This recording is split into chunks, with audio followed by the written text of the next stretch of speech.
Mucho.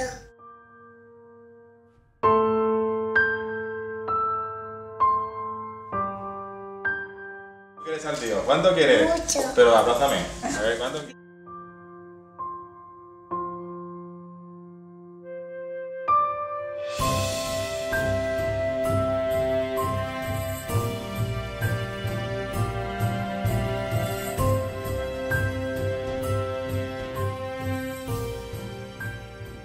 En un lugar de Valencia, de cuyo sitio no puedo acordarme, encontraste un nuevo día en el calor de la noche. Isidre. Aguando con este nuevo fuego un camino de amor, de amistad y de deseo. Isidre, quiero decirte que aparte de mi hermano pequeño, eres un amigo. La persona que confío. Y una parte muy importante de mí. Hemos crecido juntos con nuestra familia. Y ahora te pido formar la tuya confianza.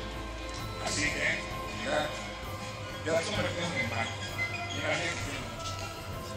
Mirad, llenad vuestra vida, llenad vuestra vida para que cuando seáis mayores y miréis a vuestra juventud, tengáis el alma y el corazón llenos.